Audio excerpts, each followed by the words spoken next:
yeah, is it Tuesday already? We got some insane news to get to today. Not only did The Mandalorian and Grogu just get its first official description and official image from Empire Magazine, Jon Favreau talking about the movie. We got a lot of awesome Mandalorian and Grogu stuff to get to, but also we got to talk about Ahsoka Season 2 and the character of Sabine Wren, because we got some maybe bad news there. And John Boyega talks about wanting to return to Star Wars, something that many Star Wars fans never thought he would say. But here we are today, in November of 2025, talking about the return of a ton of different sequel characters in the Mandalorian and Grogu movie. So without further ado, let's dive into all of it. What's up, everybody? How's everybody doing on this fine Tuesday afternoon? Oh, we got a fun one today. Mandalorian and Grogu, Ahsoka Season 2, post-sequels with Finn possibly returning, and Poe Dameron with him, and Chewbacca, even if you can imagine that.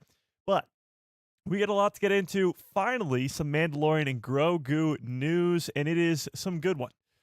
On Thursday, we'll be getting the entire Empire Magazine article.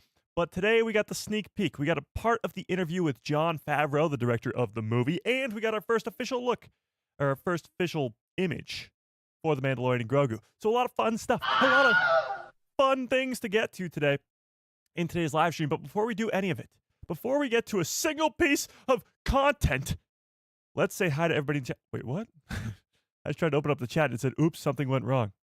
Let's try that again. Here we go. Kit Fisto, what is up? Rachel in the house. John Groom, how we doing? Zaba, how we doing? Brandon Baker in the house. Steven, what is up? Max Rebo in the building. Mando United, what is up? Matthew, how we doing? Mr. / X in the building. That Dave that loves Star Wars, great name. How we doing? Darth Plagueis lives in the building. All right, if I missed you, you know the deal. Just yell at me in the chat. Let's give everybody a nice little... Hello there. General Kenobi. All right, so we got to start with this Mandalorian and Grogu stuff. I think this is going to be the news of the week. You got the Empire Magazine coming out on Thursday. This is the sneak peek. This is our first official look. A lot of Mandalorian and Grogu talk over the next, 7 months, so it might get a little stale. However, at some point through these next 7 months, we are going to be getting the Mandalorian, Maul Shadowlord, a standalone animated series, multi-season show, Maul Shadowlord. So we got to talk about the Mandalorian and Grogu now while we have the chance, because when that show starts to come out, the only conversation is going to be about that show. Predictions and what's going to go down in that series. It's going to be Maul Shadowlord all the time. So now that we have the chance to talk about the Mandalorian and Grogu, we got to take it. Take what is given to us and love it, because Star Wars is, it could not be a better time to be a Star Wars fan than right this very second. But we do have some super chats to get to early on here, so I don't know how, but we have super chats from before the live stream. You guys are absolutely insane. Darth Plagueis lives with a $5 holla, insanely generous, says, finally some Mando news. I know, right? I know. This is the first Star Wars movie in 7 years, and we've barely gotten anything about it. For plot, we know absolutely nothing. I take that back. We know a little bit, but not really much at all. We know way more about Ahsoka Season 2, or even Maul Shadowlord, than we do The Mandalorian and Grogu. And then, in terms of trailers, we got one, a teaser trailer that came out over a month ago now, or maybe even 2 months ago now. And Star Wars Jedi Chat, Ron with a very generous $5 holla, I appreciate that, says, we need some Maul Shadowlord rumors and anything else. There's nothing for Shadowlord. They're keeping it pretty close to the vest when it comes to that next animated series. But that's been the usual when it comes to animated shows in Star Wars. They don't give us much of anything until about a month away, and then they just drop everything. They drop a trailer. They drop pretty much every single, poster and teaser for pretty much in the weeks leading up to the series. So I wouldn't be surprised if you didn't get a Maul Shadowlord trailer until December, maybe even January. So it might be a while. It might be a while. But before we get into the Mandalorian and Grogu stuff, tell me in the chat, on a scale of 1 to 10, where is your hype level at for the Mandalorian and Grogu movie. Now, we're going to get into this article and all this greatness, and maybe your hype level will raise. But right now, just about over 7 months away from this movie's release, where is your hype level at on a scale of 1 to 10? Where are we at? And while you do that, let me actually put a poll in the chat here. Let me put up a poll. If you haven't smashed a freaking like on the stream, what the hell are you waiting for? Smash a freaking like on the stream. Okay, but let me put up a poll. What are you most excited for in 2026? Here are your options. The Mandalorian and Grogu. Ahsoka Season 2. Maul Shadowlord. Maul, Shadowlord, or other. Now, other could be one of many different things. Actually, we have the 9th Jedi spin-off from Visions Volume 3. We have the possible, hasn't been confirmed yet, but Tales of the whatever. We've gotten a Tales series every year for the last couple of years, so it makes sense that there's another one coming next year. We're just going to put other. Those are your options. What are you most excited for in 2026? It's got to be a crazy year. When you just look at that lineup of Ahsoka Season 2, Maul, Shadowlord, and The Mandalorian and Grogu, going back to the big screen, but also giving us 2 enormous small screen Star Wars appearances, it's going to be probably the greatest year of Star Wars content ever. Depending on how good the content is, the shows and the movie, it could be the greatest year of Star Wars content ever. But tell me in the chat, and let's take a look at these scores. A solid 8 out of 10, okay. 36.9 out of 10. Oddly specific. 9 out of 10, 6 out of 10, okay. So some pretty high scores. 6.75, 10 plus. Love The Mandalorian and Grogu. Nice. 9 out of 10. So some pretty high scores. For The Mandalorian and Grogu, I'm probably around like a... This is tough. See, the rumors, like we talked about last week with the Battle of Navarro, that stuff's got me excited. The fact that it could all be tying into the remnant of the Empire, the Shadow Council, and Grand Admiral Thrawn setting up the heir to the Empire for a possible Mandalorian and Grogu trilogy, that has me excited. But as we sit here right now, with the very limited confirmed information, I'm probably around like a, I don't know, 8.5. 8.5. As we get more trailers and more stuff like this, my excitement's going to get a lot better. But let's dive into this. Let's talk about this article. The full thing will come out on Thursday, but this is our sneak peek. Let's take a look. So this comes from EmpireOnline.com because magazines don't exist anymore. And it says, Mandalorian and Grogu, Din Djarin has changed his priorities as he tackles his biggest mission. Oh, now it's over there. Let's fix that. Done. Boom. For years, the Mandalorian was a lone ranger, a solo gunslinger, and then everything changed. He met Grogu. Why would they do this? Why would they even... What are we doing? AKA Baby Yoda. Nope. He's no. 2 different characters, you know. Not even close. Nope. He met Grogu. Not a baby version of Yoda. Not at all. Actually, 2 completely separate characters. Defied his code, fought the Imperial Remnant, and helped Bo-Katan reclaim Mandalore. So this is a very, very brief description of the first 3 seasons of The Mandalorian. I mean, down to just 3 whole sentences. Starts out as a Lone Ranger, meets Grogu, defies his code, fights the Imperial Remnant, and helps Bo-Katan reclaim Mandalore. I mean, come on. Yeah. So, now, he and his adopted son are heading to the big screen and making good on his promise to aid the New Republic in their efforts. This is, again, if you forgot, how Season 3 ended. You have Din and Grogu joining the New Republic and now aiding in their efforts to take down the Imperial Remnant in the Outer Rim. So that's where this movie begins. That's where this all starts. Okay? With The Mandalorian and Grogu, 2 of the most beloved characters in the latest generation of Star Wars stories are finally going to going cinematic with a bigger mission than we've ever seen before, as Din Djarin teams up with the former rebels on a Delphi base, meaning Sigourney Weaver and Zeb Orrelios, and her character being Colonel Ward, which this article does confirm. Confirmation of her name. It's not the other one, the reference to Alien. What was it? What did people think the name was? Something about something. Ripley, maybe? It's not that. It's Colonel Ward. Colonel Ward. The Mandalorian has changed his priorities, says Jon Favreau, the director of this movie. He tells Empire of where Din Djarin is at this point. One of the last things that we say in season 3 is like, I don't want to go out there and just be a gun for hire. I want to work with the good guys. Which is sort of a perspective thing, you know? I mean, who's the good guy here? It was Bishop. Thank you. Yes, not Ripley. It was Bishop. Yeah, it's sort of a perspective thing, you know? Does Grand Admiral Thrawn really think he's a bad guy? Does Palpatine know that he's a... Okay, bad example. But, you know, the bad guys don't think they're bad guys. Anakin trying to save Padme turns to the dark side to try and save Padme. He thinks he's doing the right thing. Not his fault. It is kind of his fault. He murdered a bunch of younglings. However, Din Djarin goes on quite the journey in the first 3 seasons of The Mandalorian.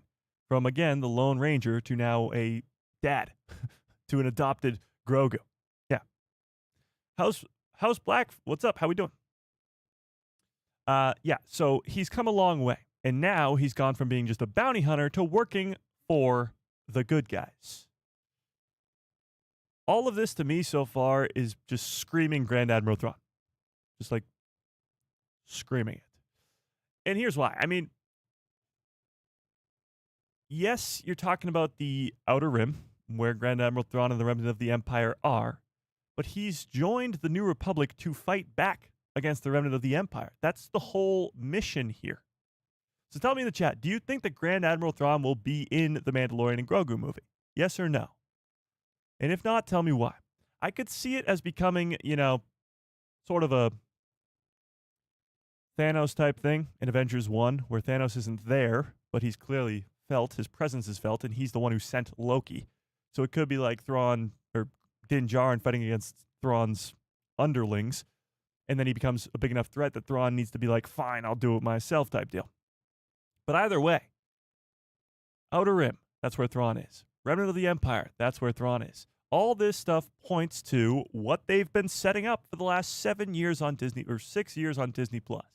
Grand Admiral Thrawn becoming the heir to the Empire. So, that means receiving work from Sigourney Weaver's character, Colonel Ward. Confirmation on that name, which is pretty big. And working with Zeb Orrelios. Now, Zeb is, you know, a fan favorite character from Star Wars Rebels. Made his first ever live action appearance in The Mandalorian Season 3, as it says right here, actually. Briefly, on the Adelphi base. He will be having a lot bigger of a role in this movie. And we know for a fact that at least one crossover character for The Mandalorian and Ahsoka Season 2 is Zeb. So he will be at least surviving. I can't kill off Zeb Orrelios. If there's one character I can't kill off, it's Zeb, because he's also going to be in Ahsoka Season 2. We know that for a fact. So Zeb cannot be killed off. However, the Adelphi base friends are Zeb Orrelios and Colonel Ward. Now, this brings up a pretty big question for me, at least. And I'm dying to know what you guys think. What happened, or what is going to happen, to Carson Teva? Give me a 1 into the chat if you remember the character of Carson Teva. Yeah. No mention of him. He's not in the trailer. He's nowhere to be seen. And he's, for the most part, has been Din Djarin's New Republic connection, for lack of a better word. You have Din Djarin, especially in Season 3, but he's been all throughout the entire Mando run. In Season 2, is he in Season 1? He might even be in Season 1. Carson Teva is everywhere. So how are you going to do this movie, especially when Din Djarin is now working for the New Republic, and not mention this character? Not only that, he was in Ahsoka Season 1, too, helping Hera Syndulla. Carson Teva will be a TV character only, sadly. I don't know. It kind of makes me a little, nervous. Is it possible they could kill off Carson Teva in this movie? I think what's going to happen here, as we talked about last week, and we're going to talk about it again today, the leaks of Navarro getting attacked and possibly leading to the death of Grief Karga because Carl Weathers in real life has sadly passed away and they have to deal with that character somehow, some way. So with the rumor of Navarro being attacked, when we watch the trailer, which we're going to again, it implies that Adelphi Base will be attacked. Is it possible that we will be losing a ton of familiar faces, such as Grief Karga, and maybe even Carson Teva as well? Not only to push us into, I guess, the conflict of the movie, but also to establish that the remnant of the Empire, specifically Grand Admiral Thrawn, are a legit threat. They're killing people that we know, that we have an attachment to. A big reason as to why I think Din Djarin could die in this movie is because it would be a huge catalyst to bring all of our heroes together to take Grand Admiral Thrawn seriously as a threat, but also to the audience, it would make sure that Grand Admiral Thrawn is known to be a badass. He killed off your favorite gunslinger, your favorite father figure, your Din Djarin. He killed off Pedro Pascal. That's why I think Din Djarin's death in this movie would be so meaningful, not just to the other characters, but to the audience as well, to establish Thrawn as a big threat. If you're not going to kill off Din Djarin because he's your flagship titular character, then you're going to have to kill off some other people to make him feel like a big enough threat. Mike, you're already killing off people already? My bad, okay. It took me 17 minutes. If I'm being honest, that's kind of that might be a new record. I mean, you guys should be proud of me. I don't know what you guys are talking about. It took me 17 minutes. However, does it not make sense? In order to set up Thrawn as a big enough threat, wouldn't you want him to be killing off multiple people that we already know and love? For example, Grief Karga is the easy one because of Carl Weathers sadly passing away. But other characters, like Carson Teva, maybe not everybody knows who that guy even is by name, but you've definitely seen his face. He's a reoccurring character in all 3 seasons of The Mandalorian, and he even appears in Book of Boba Fett, I think, and in Ahsoka Season 1. I think you guys are just in denial. I think you guys just don't want your favorite characters to die. Then after Thrawn, it's Abeloth? I don't think so. No, I do not think so. However, maybe. Maybe. Hang on. I just saw a chat that I wanted to get to here. Oh, maybe not. Did you guys know or notice that time has been going faster for a while now than ever before? It's because it's tightened in some grid around our planet. I don't know what that means, but I don't think it has any relation to Star Wars. I'd love to see live-action Zeb in a scene with a Wookiee. That would be pretty cool, yeah, because it's the original design for Chewbacca is Zeb Orrelios. That would be kind of cool. Thrawn is the GOAT bad guy. I mean, he's pretty great. Don't get me wrong, he's pretty awesome. Love me some Grand Admiral Thrawn. Is he the GOAT? You kind of have to have an argument about Palpatine. Palpatine took over the galaxy multiple times. He avoided death, if you count Legends, multiple times. He's hard to combat. If you had a one-on-one versus Thrawn and Palpatine, it'd be pretty quickly, over. Yeah. But hey, it's not all about one-on-ones, Yeah. Hang on, let me get to the super chat. Holly with a very generous $5 holla. I appreciate that quite a bit. Says, last I heard, the actor for Carson Teva said he had scheduling conflicts with Ahsoka Season 2. Well, I did see that. Do I think he's actually going to die? Probably not. It's just strange that he's not in any of the marketing, he's not in any of the trailers, when it would be so easy to have this character be in the movie. Now, maybe it was scheduling conflicts with this too, and that's why they couldn't get him in the film. I forget where we left him off last. Did he also get in trouble for helping Hera? Because in Ahsoka Season 1, Hera Syndulla gets in trouble with the New Republic for trying to go help Ahsoka and Sabine. I don't know. Considering Thrawn doesn't have the Force abilities and his tactical knowledge and pure skill makes him number one. True. I mean, he's not my favorite yet. I love him in the canon books. I love him in Legends, but we'll see. He has to have that live-action presence that Palpatine has garnered over the last 50 years, 48 years. Yeah. So going back to Carson Teva, though, I don't think his character will die. I'm more so just saying he's a familiar face that we might not be seeing, and there might need to be a reason as to why. Yeah. And if he is in the Mandalorian Grogu movie, and he does die, that will immediately show you that the threat we're dealing with is a big deal. Because usually when a side character dies or somebody that you don't really know dies, it doesn't matter. But when a face you've seen, a recognizable face you've seen multiple times dies, you got to take this stuff seriously. Carson Teva's death would be like...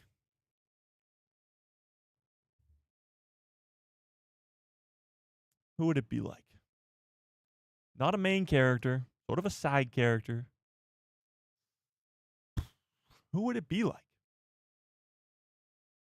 I'm struggling to find a comparison. However, it would be very important. Just as I think Grief Karga will die in this movie as well. Leia got them out of trouble. That's how that sort of went out. I remember C-3PO came in and was like, no, this, that, the other, you know? They didn't get in any trouble for that. You think they'll bring up the cloning project in the next Star Wars film? Yes. That's actually a great question. So we have confirmed multiple actors who played Shadow Council members that are going to be in The Mandalorian and Grogu.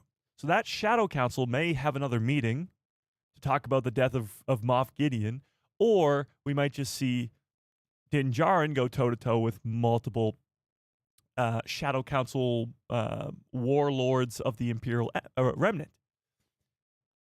In all of that, we've been talking about the possibility that this snowy planet in the Mandalorian and Grogu trailer could in fact be Ilum, which eventually becomes Starkiller Base. And that would be pretty wild in and of itself, but it would also lead to getting some maybe Hux or Hux's dad, and getting some Project Necromancer, getting some cloning stuff. The Mandalorian and The Mandalorian, just the show, has already tapped into that. The cloning facility on Navarro in Season 2 that has something in the back tank that looks exactly like Snoke. And then, of course, cloning in Season 3 with Moff Gideon cloning himself multiple times. We've already seen cloning stuff happen in the Mandalorian show, so it wouldn't be that far-fetched to think that it's going to come in the movie as well. Yeah. It would be like Biggs' death. He told Luke that he would hear all his stories after they destroyed the Death Star together. That is actually a very good comparison. Biggs' death. I like that. Yeah. Darth Plagueis Lives is a very generous $5 holla. My God, you guys are feeling generous today with these super chats. I appreciate it. Says, what are the chances John and Oscar actually come back? And also, what's going on with Sabine? Remind me of this super chat later. We got to talk about the Mandalorian and Grogu first. I don't want to get too off topic right away. So remind me of this later. Okay? Just remind me.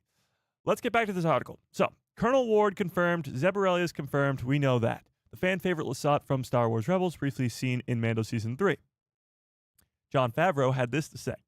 Now we get to have some really fun with him. Really have some fun with him. Zeb, that is. He's such a compelling character, even if you've never seen Rebels, between the voice, the swagger, and the physical ability, you're going to love this character. So, the idea is, and this is always the case when it comes to new Star Wars projects, can a normie fan watch it and not be confused?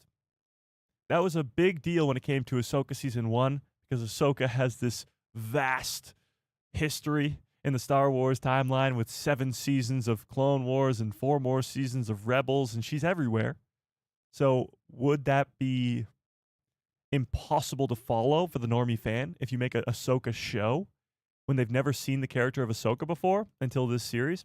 And then you're adding in Rebels characters who, again, had 4 seasons of character development before this series begins. And I think Ahsoka does a really good job of introducing each character. And yes, you can go back and learn about their backstory, but you don't necessarily have to. It's much like A New Hope. When Obi-Wan mentions the Clone Wars, we don't know what the hell that is, but now we do. If you've seen the 7 seasons of the Clone Wars, you do. So it's sort of like that. Ahsoka maybe might mention a couple things that are like, what the hell is that? But it gets explained either in the show or it's explained in Rebels or Clone Wars. So The Mandalorian and Grogu has a very similar task, being able to watch it as a normie fan and not be confused and enjoy the story, having never seen not just any Star Wars, but the first 3 seasons of The Mandalorian. That's going to be extremely difficult to do because you already have so much experience with these characters. With Din Djarin, with Grogu. Grogu's everywhere. So will fans have to have seen the first 3 seasons? Well, for stuff like Grief Karga's death, it would definitely help. Again, I go back to A New Hope. Let's say, for example, Grief Karga dies. Now, that's sort of like Din Djarin's quote-unquote best friend to an extent. Maybe Boba Fett, but let's be honest, it's probably Grief Karga. It's sort of his best friend. He goes to him for help all the time, even though he tried to stab him in the back in season 1. But that's besides the point. You know, friends have some fights. But he's probably like his best friend, and him dying in the movie will be very meaningful for many Star Wars fans who watched the first 3 seasons. But to a person who's never seen those first 3 seasons, it's going to be like, okay, who cares? Who cares? That's sort of the same deal with Obi-Wan and A New Hope. When Obi-Wan dies in A New Hope, you care. Of course, you care. Obi-Wan's a cool character in that movie. But if you've seen the prequels, sorry. If you've seen the Clone Wars, if you've seen the Kenobi series, if you've seen everything that Obi-Wan has been in before, then that death means so much more. So it's a similar thing where this has happened in Star Wars before, and it's been done and executed well. So The Mandalorian and Grogu has to do the same thing. And that's not an easy task. But with a character like Zeb, for example, for people who've never seen him before, Jon Favreau assures you that even if you've never seen him in Rebels, between the voice, the swagger, and all that other greatness, you're still going to love the character. So that's a big deal. Going into this movie, will fans be lost? Will normies be confused? The hope is no. And then it's balancing that with us crazy people who dissect everything, us crazy people having the fun too, because there are those crazy Easter eggs, like, for example, Din Djarin fighting in a gladiator ring versus one of the pieces to the chessboard on the Millennium Falcon. Like crazy Easter eggs like that. But we continue. The focus, though, as Din Djarin and Grogu anchor the first Star Wars film in 7 years since 2019's Rise of Skywalker, is our 2 heroes. That central relationship, as they go off and face adventures together, that is the underpinning of this film, says Jon Favreau. Star Wars is always about progression and growth and characters evolving. Sometimes for the good, sometimes for the bad. Din Djarin's going to die and Grogu returns to the dark side. What? But it's about apprenticeship. Anakin Skywalker falls to the dark side. It's about one generation teaching the next. Palpatine teaching Vader. There's more growth. There's more growth that happens over the course. There is more growth that happens over the course of this film. Adventure awaits. So, yeah, sometimes for good, sometimes for bad. Characters evolving. Makes you definitely think, dark side Grogu. But continuing the character trajectory that these two were on, the growth of these two characters that they were on through the course of the 3 seasons is very, very important. Not to have that disconnect for people who loved the show to go see the movie. Yeah. And then, so this is what's the big news of the day as well. On this Thursday, November 20th, you can get the full article. And this will be the full interview with Jon Favreau and a lot more. But we do have this image. Let's take a closer look.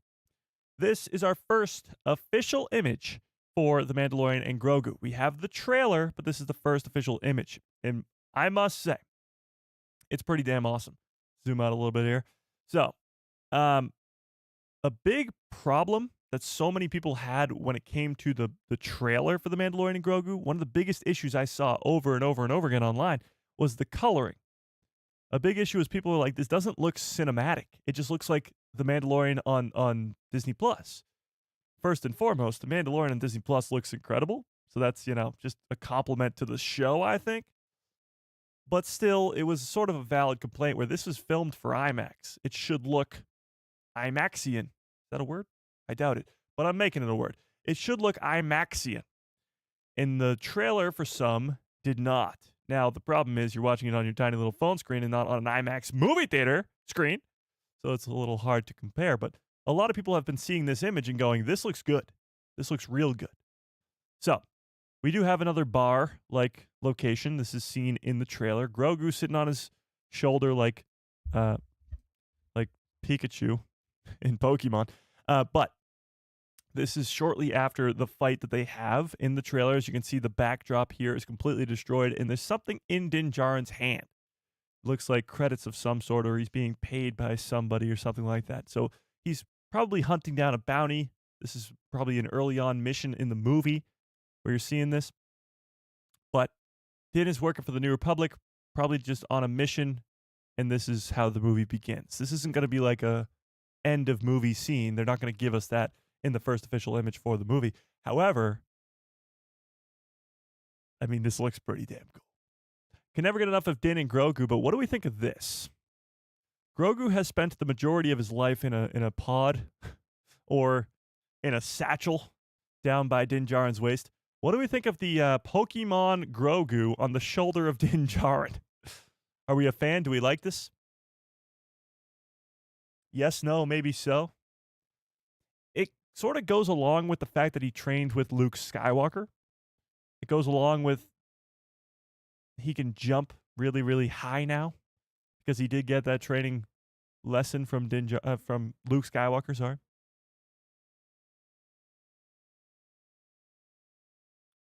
Yeah, this is the bar that they had the fight in. True. Yeah. My dad is Baby Yoda? Well, that's... Are you from the future? Wasn't there a bird cage on The Calling? What? Bird cage? What are you talking about? What you talking about? Oh, ceiling. I mean, yeah, there's one hanging right over here. Right there. I think there's multiple in this place. I like it. He can move a lot more. It does show Grogu's, I guess, his ability to jump around. How does he stay on the shoulder? Probably hanging on for dear life. Just hold on. Forever. Now, yes, you guys are bringing up the bar, so let's go to the trailer for a second. Let's bring up the trailer. Because I feel like we haven't watched it in a while, first and foremost. But second of all, let's get to that scene. So let's watch this through a little bit here.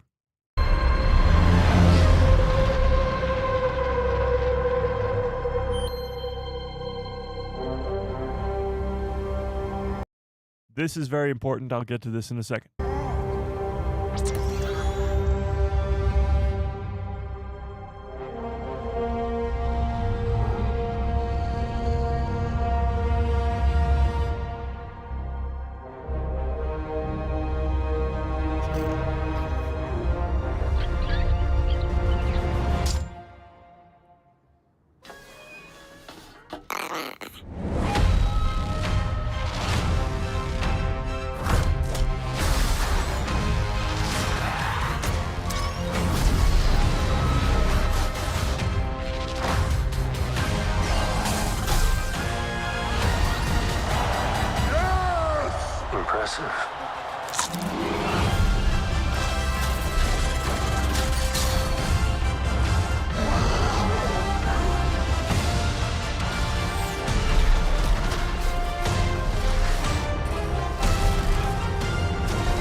baby. So, I mean, I've probably seen that trailer a million trillion times, but how many views does it have? Probably seen it like 9.8 million times. However, every time it just keeps getting better. One thing, as we talked about this planet possibly being Ilum last stream, and I'm almost fully convinced, they don't show you it exploding at the bottom. Now, I mean, it would be a fun, cool explosion. Like, why not? They show you it start to fall. In the movie, you're definitely going to see it explode. I can almost guarantee you that. But I think they just don't want to pan down anymore. I think that what they show when they pan down further is going to give it away. It's probably going to give away the fact that it's Ilum, but I digress. Let's rewind a little bit here to that.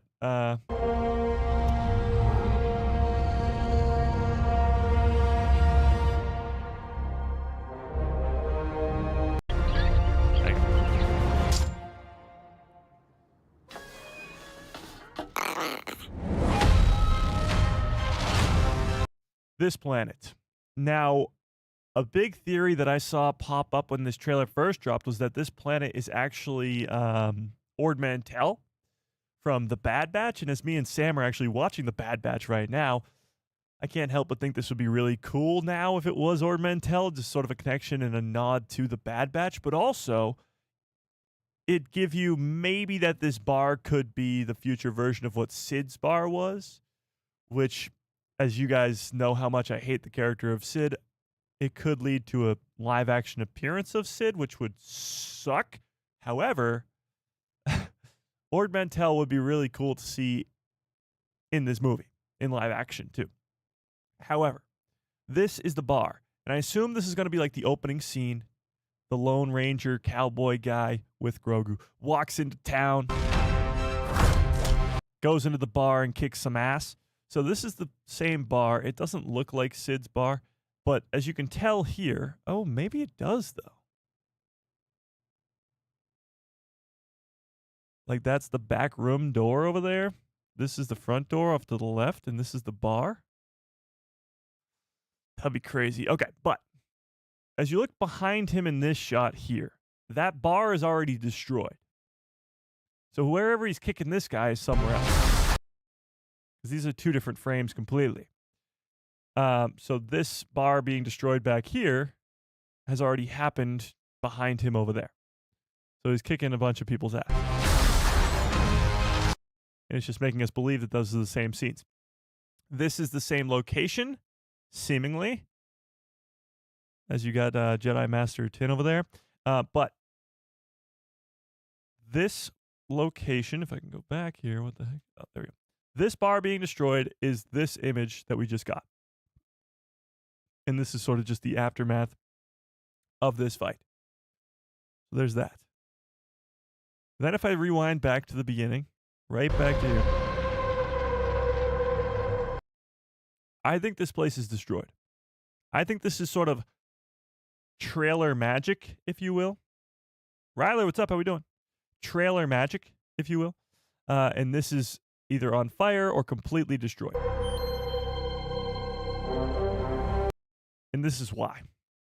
I mean, this is them clearly scouting something on Adolphi, on this planet, as you can tell from the desert and the sort of greenery over there in the ocean behind them. This is the same planet, clearly, as you can tell from the sand dunes over there and all that. So I think that Din and Grogu are scouting out what happened. And as I mentioned earlier, the leaks from last week that said Navarro's going to have this big battle which ends in Din and Grogu's house being destroyed, this might be similar to that. You're going to see the good guys take a ton of different L's over and over and over again in this movie. Trailer magic, exactly. Just like the Night Sisters. Boom, connected. So, yeah.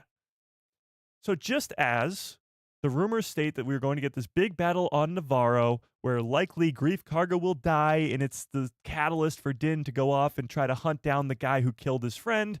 Din and Grogu's house gets destroyed, so they need to go find a new house. They go to the Adolphi base where they're working with the New Republic. They come to the base and it's completely destroyed as well. So back-to-back destructions of these planets that Din is supposed to be, helping out the New Republic and the Navarians? I don't know. Either way, I think this is going to be our catalyst into Din hunting down Shadow Council members, which there are 2 confirmed to be in the Mandalorian and Grogu movie, and lead to eventually, later down the line, maybe not in this movie, but maybe the next, if this is going to be the beginning of a trilogy, Grand Admiral Thrawn. Connect all the pieces. It would make sense. Why else would they be on this planet trying to scout out the Adelphi base? Their friends are there. They're working for them. Why else would they be from afar checking it out? Unless it's been captured by the Empire or it's been completely destroyed by the Empire.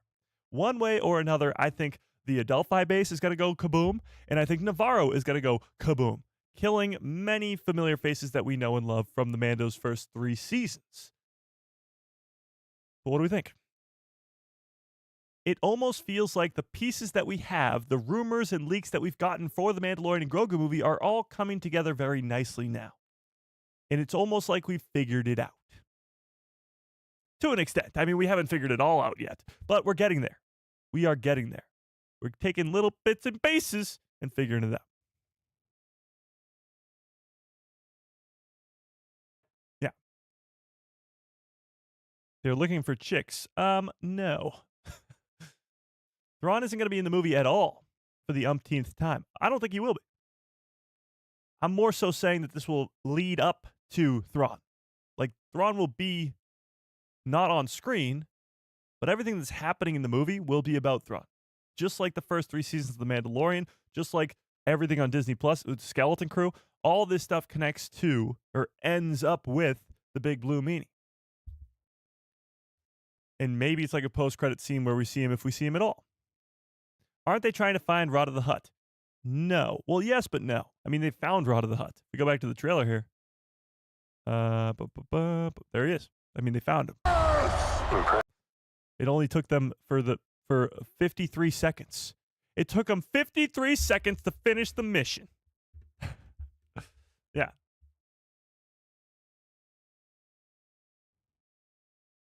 Iron Fist coming soon? What does that even mean? Iron Fist from Marvel? Yeah. I think Thrawn will get a very small cameo. If he does, it'll be at the very end of the movie.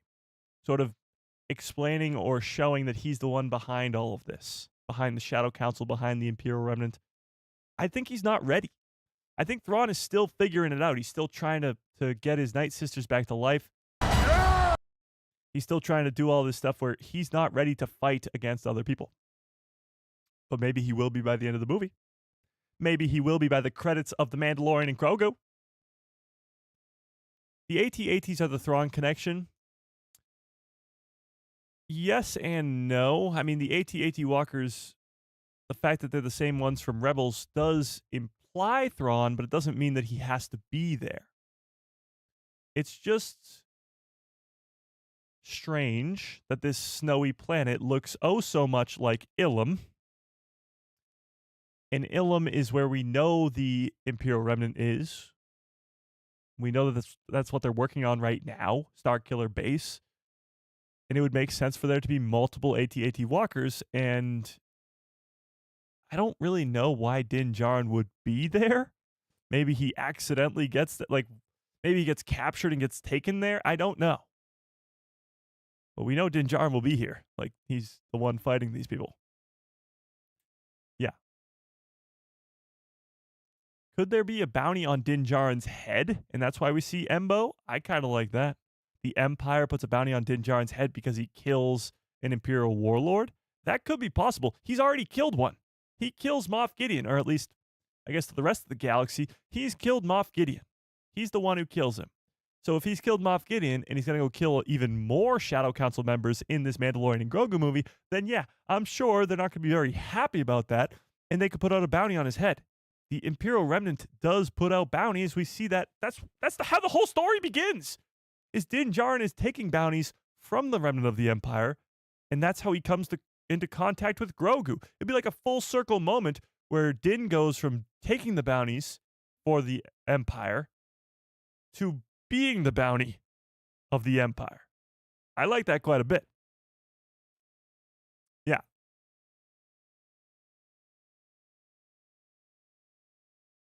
I don't want Thrawn to be ready yet. I want him to watch and plan and tactics unfold. I think Ahsoka season 2 is going to give you a lot of Thrawn and a lot of sort of his genius, you know? Mandalorian and Grogu, not so much. Moff Gideon is still alive? No. Moff Gideon is definitely not still alive. Jacob, what's up? How we doing?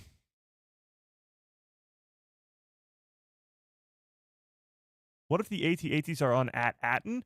Well, from what we see of At-Aten, there's no real, like, snowy landscape.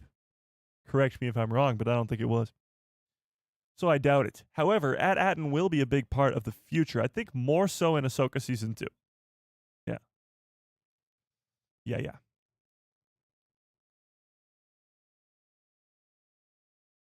Yeah. So all I know is we finally have gotten sort of a description and a description of the movie, a first official image for the movie, and a piece of what's going to be this big old interview with Jon Favreau that comes out later on this week, on Thursday to be specific. So Thursday's live stream, this is like the, appetizer, because Thursday's live stream, we're going to be talking probably, unless something crazy happens, probably purely The Mandalorian and Grogu, because there's going to be so much to get to. Today we have other stuff. We got Oscar Isaac, Poe Dameron, we got John Boyega, Finn. We got other stuff to talk about, Sabine, some crazy stuff. But on Thursday, we're going to be talking a lot of Mandalorian and Grogu. Yeah.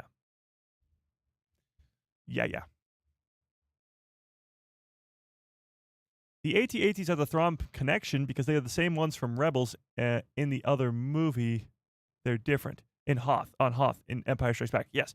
They're the same AT-ATs. What we're talking about here is these AT walkers are the same ones that Thrawn has on Lothal in Rebels. And the AT walkers at the Battle of Hoth in Empire are different. Yeah. True.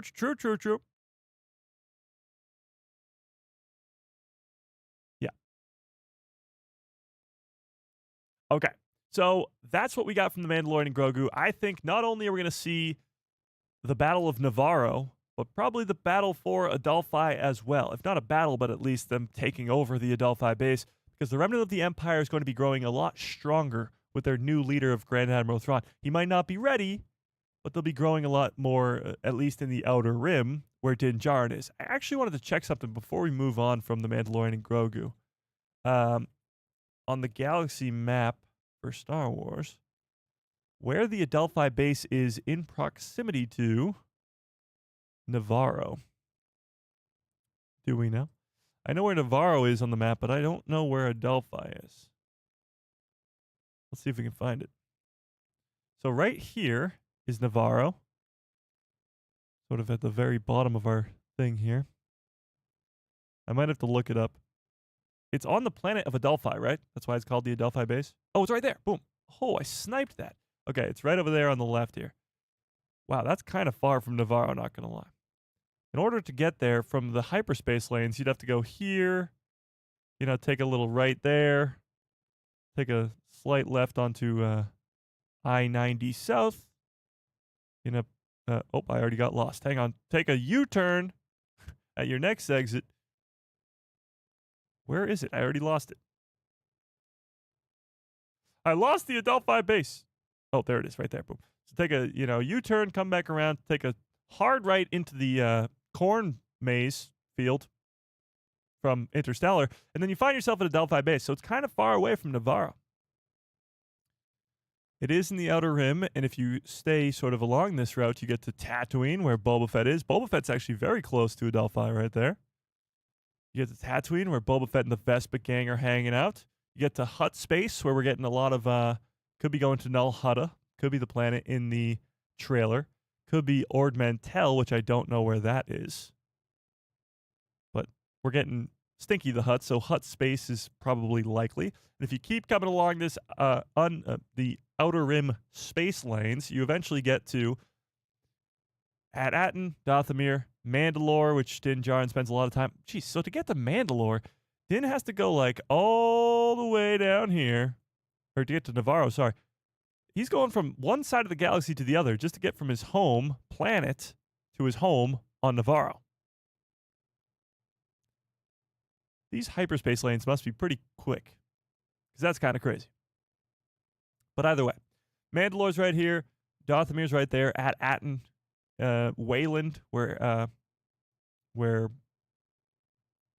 Mount Tantus is, which is where I'm watching in the Bad Batch right now. We're on season 3, by the way, and season 3 is so good. I mean, season 3 of the Bad Batch I thought was a masterpiece. It's even better than I remember. Oh, and by the way, the final destination on that list is Ilum with Starkiller Base, which I still think that this is going to be. Either way, season 3 of the Bad Batch, so good. I saw Yavin. Yeah, Yavin's actually very close to Dathomir, surprisingly. So Dothamir's right there, and Yavin is here. Yavin, by the way, probably the furthest planet from a hyperspace lane. Like, the closest one is this, and it's wicked far away. Same with that. Oh, maybe this one's further away, but still. They don't even get me started talking about Exegol and Thrawn's home planet over here of Chila. Arc 2. No wonder they couldn't find Luke Skywalker. Look at him. He's all the way by himself, all the way over there. Rakata Prime. Rakata Prime. Don't even get me started on that, because we could go into a 10-hour rabbit hole. Okay. Now let's switch our gears a little bit here over to John Boyega and talking about coming back to Star Wars. So, not that long ago, where's Batu? I think Batu's right along the lines of the unknown regions. Maybe I don't know where it is. I have no idea. I don't know where Batu is. Okay. Not that long ago, maybe a few years back, John Boyega said that he would not come back to Star Wars. He's been very vocal about it. Even Oscar Isaac has been very vocal about it too. And then he sort of changed his mind, said he wouldn't come back for a Disney Plus show. And then he sort of changed his mind again, and he's like, I'd be open to it. And just last week, we talked about Oscar Isaac and how he says that he's open to returning to Star Wars as well. And now here we are again, talking about John Boyega coming back to Star Wars. So let's take a look at this, shall we? So this happened. Oh, hang on. Yeah, here we go. This article is sort of talking about the possibility of him being in Starfighter, the Sean Levy movie that's coming out in 2027. I don't know if that will happen. Very close. They're filming it right now. They would have to get John Boyega or Oscar Isaac on set pretty quickly. However, that's what this article is sort of theorizing here. That's why it says Star Wars Starfighter. And, that's not the case. Star Wars Starfighter. Actor John Boyega shares that he is open to coming back to the franchise under specific conditions. Let's see his conditions. Actor John Boyega says he's willing to return to Star Wars under 3 specific conditions. As reported by Collider, speaking at Liverpool English Mike, speaking at Liverpool Comic-Con, John Boyega said, "Me and Oscar Isaac are very stubborn, and we believe the bromance should only be on the big screen." Bromance between John Boyega's Finn and Oscar Isaac's Poe Dameron. They only want to be on the big screen. No Disney Plus show. Now, the good news for them is that, well, the only options for them are the big screen. Post-sequels, we got no shows, at least not yet. So unless we're getting a Rey Jedi Temple show, we're not getting any. There's the rumored Hunt for Ben Solo. I guess not rumored. It's confirmed, but it's not, in active development because it got canceled. But fans might have a different opinion on that. There's that. There's Starfighter, which is post-sequels by 5 years. And there's the Rey movie and Simon Kinberg's trilogy. A lot of post-sequel content, and they're all movies. It has to be a movie, and obviously a great script. So that's the 1, 2.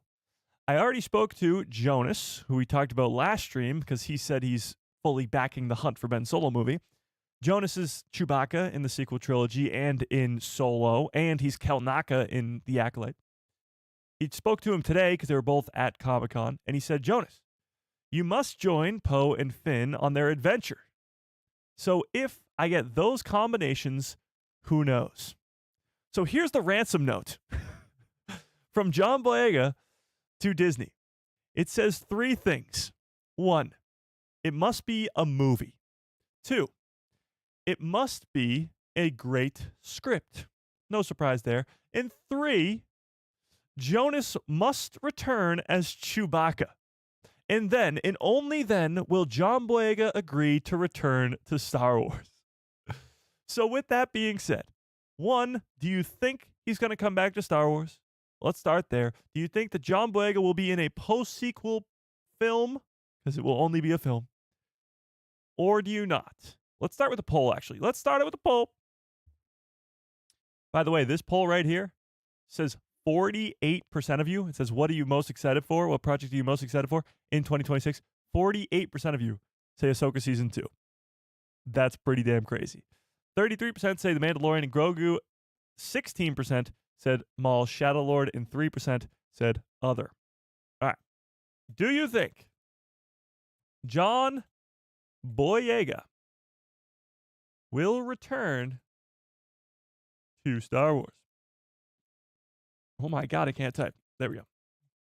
Yes or no? What do we think? Yes or no? It has to be a movie. It has to have Poe Dameron in it too. It's got to be a good script, and it's got to have Chewie in it. Jonas specifically. Now, there's very many options where this could happen. I mean, let's be honest. They could all be in the Rey movie or a Simon Kinberg trilogy. My hope and dream when it comes to Finn's character specifically would be that he is a Jedi. That's what he's been set up to do since The Force Awakens. He is The Force Awakening along with Rey. They were leading into him being Force sensitive all throughout the sequel trilogy. They just never said it out loud. And then now, a Stormtrooper becoming a Jedi would be like the coolest arc ever. So getting post-sequel content where you eventually see Finn turn into that Jedi, training at Rey's Jedi Temple, all that greatness, that'd be pretty damn cool. Well, John Boyega has moved the goalpost multiple times already. It just comes down to how broke he wants to stay. I got a bad feeling about this. Oh my. Yes, the goalposts may move again. These requests, 3 demands, may change. However, it does make sense. If you're going to bring back Finn, and you're already bringing back Rey, you might as well bring back Poe Dameron. And Chewie, you got to have Chewie. I don't know. What do we think? Do you want more John Boyega as Finn? No way. If he returns and keeps shouting Rey, I certainly hope they'd cut down the Rey screams. Yeah.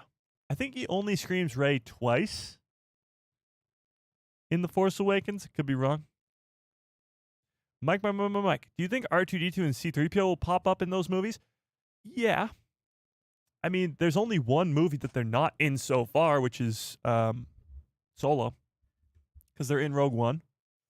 And they're in all the other movies. So, yeah, I don't see why not. I don't know what they would do. BB-8 should definitely be in them too. R2-D2 sort of gets sidelined in the sequels anyway. So does C-3PO, but I guess not so much in The Rise of Skywalker. Yeah. Yes. Just with the script that actually serves his character justice. Well, that's the big thing too. People, fans, even John Boyega himself have been very vocal about how they want Finn to be a Jedi. How they want that arc of Stormtrooper turned Jedi to become a reality. So Lucasfilm, Disney, they've seen those wants, those messages. They know that that's something that exists. And another fan servicey thing would be to give us that. And I don't think if they bring back Finn, they would not give us that. That's something obvious that would please everybody. But we'll see, I suppose. Disney won't do it. Why? You know, why wouldn't they do it? Recently, especially on Disney Plus, the thing has been bring people back. Even the sequel trilogy, bring all the original cast back. They brought even back Billy D. Williams for Rise of Skywalker. They brought Dennis Lawson back as Wedge Antilles for the sequels as well. Of course, Luke, Leia, and Han, obviously, but even side characters that they were bringing back. Even on Disney Plus, bring back Hayden, bring back Ewan, bring back everybody. The gang's all here. You know? Because they hate us. Well, that's definitely not true. Disney's goal still is to, make money. And that's the goal forever. So I assume that they don't hate us. I'd certainly hope not. As you've seen the content that we've gotten recently. If I was Disney or Lucasfilm, I would not bring any actors back who are demanding anything like that. I think it's very vain of him to even say something like that. Yes and no. I mean, John, of all the actors of the sequel trilogy, got the most crap, most actual, shitting on by the fans and critics alike.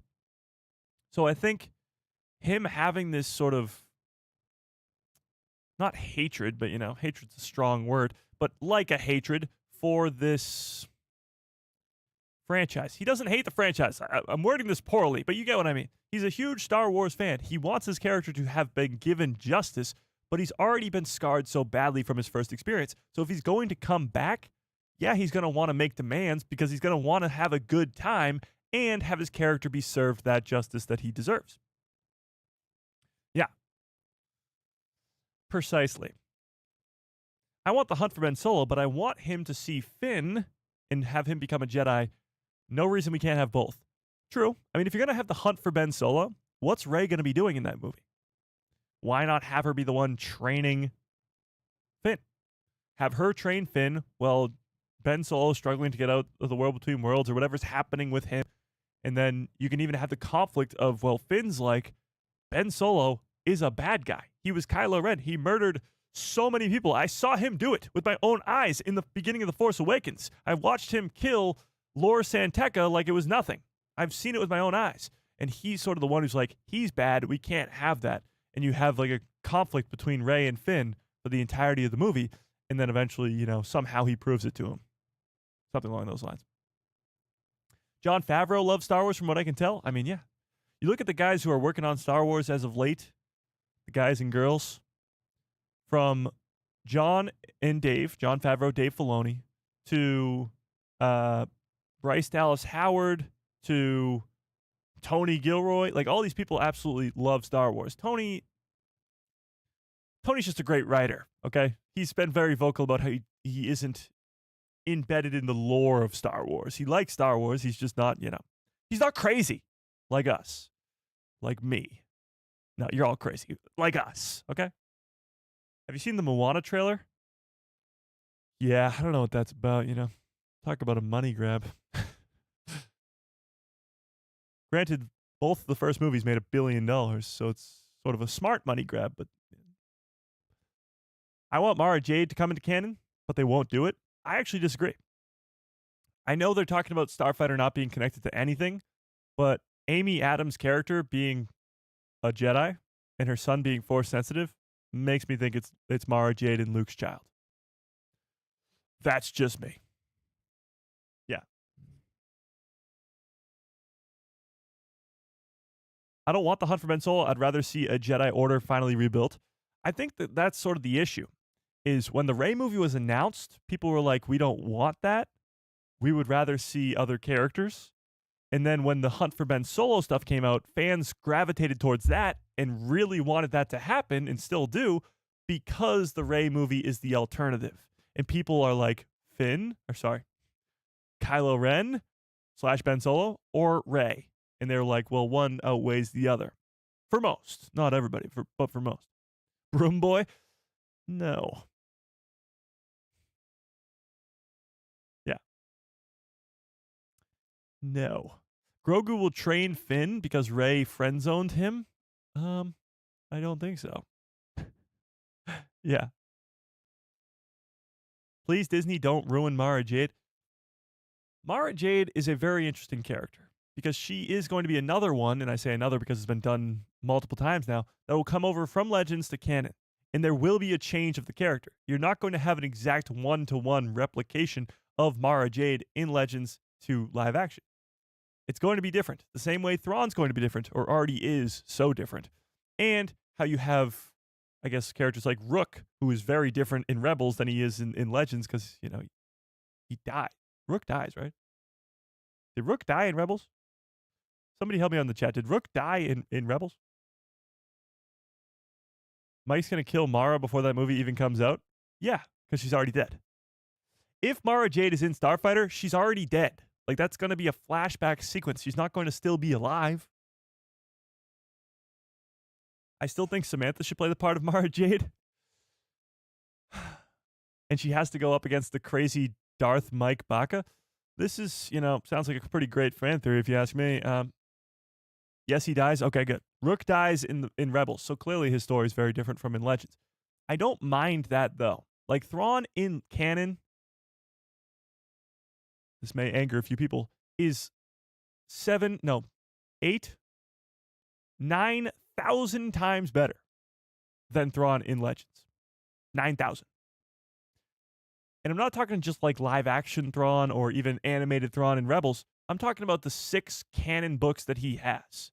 You take that backstory, that story told with Thrawn and how incredible he is, versus the Legends version of Thrawn, it's like night and day. Like, one is far better than the other. And it's the canon version. So they've done it before where they've brought in a character from Legends to canon, and they are a lot better. Now, Mara Jade in Legends is awesome. I just think that her canon version is going to be different, but different isn't always a bad thing. Yeah. Zeb clamped Rook to an explosive reactor thing? Oh, wow. Well, good news is me and Sam are almost done with Bad Batch, so Rebels is up soon. Wait, why did they make Rey a Skywalker? It's actually a valid question and sort of on topic because she is no longer. Well, that's the rumor. Hang on. The rumor is that Rey is no longer a Skywalker, and here's why. Hang on, let me see if I can find this. Where is it? What the hell? So, well, the reason why they did make her a Skywalker at the end of Rise of Skywalker is because she is trained by Luke and Leia through the course of the 3 movies. And she is a nobody. Her parents left her and died. And she doesn't have a last name. She doesn't know her last name. So instead of being a Palpatine, she's like, I can't be that. So I'm going to be a Skywalker because these 2 are my mentors. These 2 are my, you know, parental figures and the ones who trained me. And that's why. However, if I can find this. In recent Star Wars marketing, if I can, oh my God, where is this? I can't find it, but they're releasing these lightsabers. They're Disney lightsabers. I don't know where this is. They're releasing these lightsabers, and where it says like Mace Windu or Anakin Skywalker and all their first and last names. For Rey, it just says Rey. Where is this? I just saw it. Aha, here it is. Okay. Found it. So here. Disney Store. The Force is strong with this calendar. So it's a calendar that gives you a lightsaber, I'm assuming, every month. You got Darth Vader's lightsaber, Kylo Ren's lightsaber. Oh. Princess Leia, Luke Skywalker, and then just Rey. So if you look here closely, you got Mace Windu, Count Dooku, Anakin Skywalker below it, and then just Rey. And this is her lightsaber from Rise of Skywalker. The yellow one, which, by the way, is so sick. Like, this is one of the coolest designed lightsabers. Whether you like Rey or not, this yellow lightsaber is like one of the coolest lightsabers to exist in Star Wars. Doesn't matter about the character. It's just badass. So it just says Rey. And this was from, I don't know, a day ago. Let's see. Yeah, this was from 4 days ago. So this is very, very new, and it does not have her name as Rey Skywalker. So I don't know if they're going to keep her name as Skywalker or not, but this is very new marketing for Star Wars, and it does not have Rey Skywalker. So I don't know. Going back to John Boyega, though. Let's keep reading this article, okay? So his 3 demands are as follows. must be on the big screen, must be a good script, it must have Jonas as Chewbacca. However, John Boyega played Finn as the former Stormtrooper FN-2187, who joins the Resistance across the Star Wars sequel trilogies from 2015 to 2019, appearing in The Force Awakens, Last Jedi, and Rise of Skywalker. Oscar Isaac plays Poe Dameron, and Jonas plays Chewbacca. Oscar Isaac said that he would return to the franchise earlier. He said if there's something good to do with that. Now, the question is, to me, do you think we are going to see these characters, any of these characters, in Star Wars Starfighter? Because Starfighter is filming right now, right this second. And it will continue filming probably until January or beyond. Oh, this goes into something completely different. So do you think that one of these characters, Finn, Poe, Chewie, any of these people will be in Starfighter? They would have to be lying to us. Now, John Boyega does also say this at the same Comic-Con event. He did say this. Hang on. He did say this. Trust me, I'm like the Tom Holland of Star Wars, because Tom Holland is known for spoiling a lot of Marvel stuff. Once I know something, I'll let you know. Now, they can't do that. Like NDAs, you can't you can't just go out saying crazy stuff. NDAs you sign to, make sure you don't spoil anything. So when he does know, he won't be telling us. However, actors have become very, very good at this whole thing that we know called lying.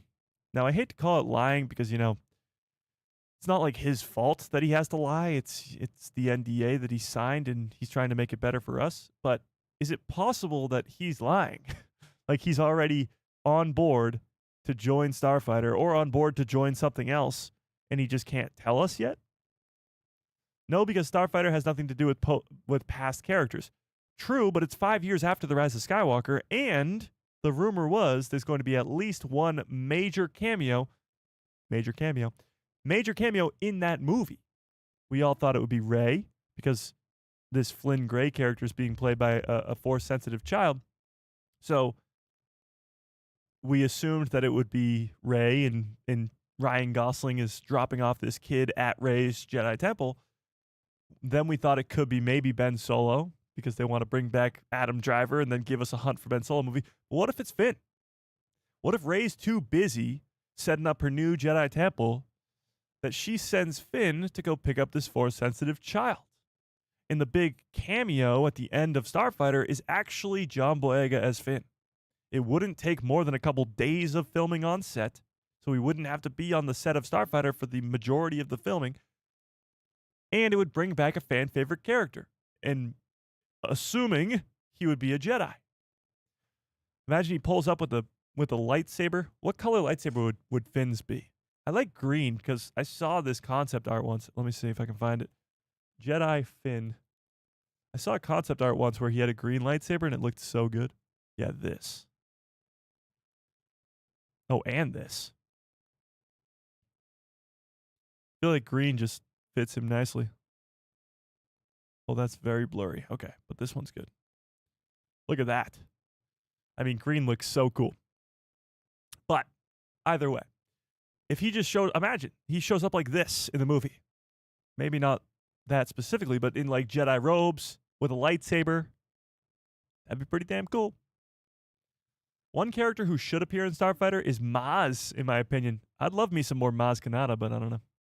What if Cal Kestis appears in Starfighter? That would blow up the revenue. That would. The only problem with that, though, is that Starfighter is so far past Cal Kestis's prime. He'd be old man Cal Kestis, which isn't that big a problem, but you got Cameron Monaghan, whose face looks like Cal Kestis on purpose. So you're going to want to bring him into live action in a time where he can look like his character, Not just...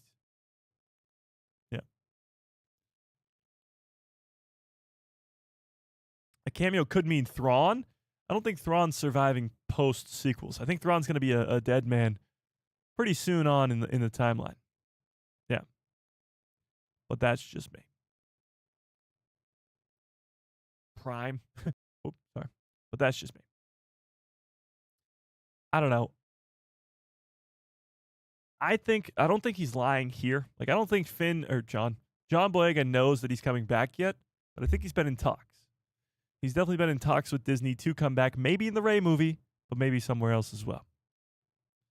Yeah. Finn will have a yellow lightsaber, just like Rey. Oh, just kidding. Okay. Yeah.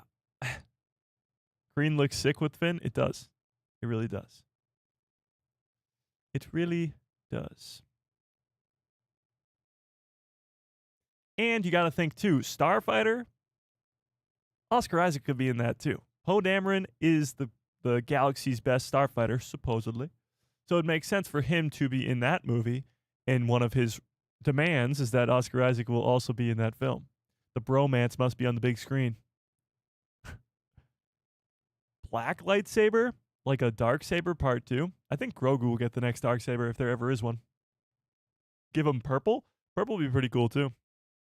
A pink lightsaber?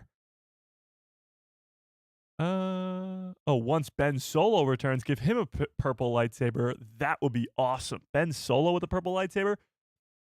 That'd be great. I mean, Mace Windu has the purple because he's almost balancing the darkness inside of him. He uses it to an extent. So if Ben Solo came back, purple would be perfect. Purple perfect. Yeah. So, yeah. I don't know. It almost sounds like, with all this talk of Ben Solo returning, Finn returning, Poe Dameron returning, Chewbacca returning, like maybe Simon Kinberg's trilogy is just the next sequel trilogy. Like, we're just going to get the gang back together for the next adventure. Just like we did with the originals, with the prequel characters of Anakin and Obi-Wan, just like we did with the sequels, with the original characters of Luke, Leia, and Han. And it'll be the next generation over again, where the main characters will be new characters, and you'll still have your Finn, Poe, Rey, etc.'s attached. Not what I would prefer, but it seems that way, with all these actors saying they want to come back and all that. Yeah. By the way, still in the chat, 69% of you guys, nice, 69% of you guys say yes, you do think that John Boyega will return to Star Wars, and I agree with you. But here's the thing, 70% of you saying that you think he will come back, that would never have happened just even maybe a couple weeks ago, maybe a couple months ago. But it wasn't that long ago where John was so against coming back to Star Wars, and Star Wars fans would be like, no, he is never coming back. Have you heard the things that he said? He's never coming back. And now, oh, how the turntables, like things have completely flipped on their head, because now John Boyega's like, I'll come back. Yes, he's giving demands, but he'll still come back. He's open to it. And so is Poe Dameron's Oscar Isaac, as we just talked about last week. Whew.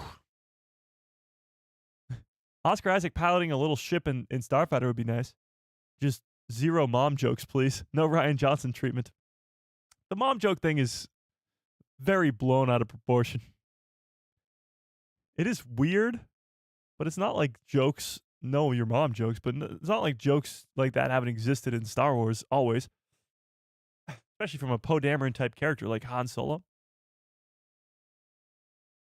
Can I get some good cuts for all the orders in the chat, please? You know who should have been making your mom jokes is anybody in Andor versus Cyril. Imagine that. Cassian meets Cyril and is like making fun of his mom. That'd be crazy. Okay. Oscar Isaac did the same thing. Exactly. So all these characters, I guess all these actors for these characters, were first right off the bat, off the backs of the sequels, because they were so divisive and the fan reaction was not what they wanted to be. They didn't want to come back. They didn't want to deal with that again. The fan reaction and all that chaos in the streets.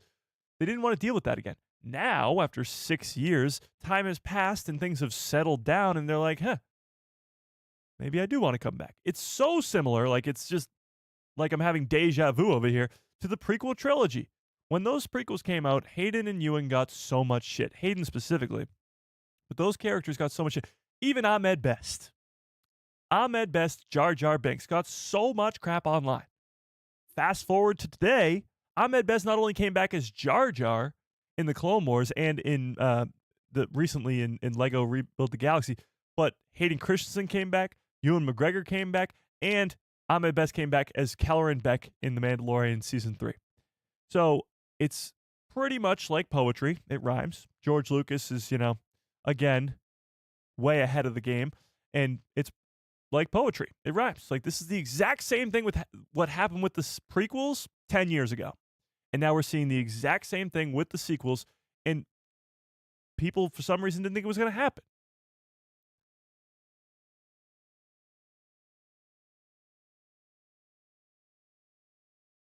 Need more Bad Batch seasons? Well, that won't happen.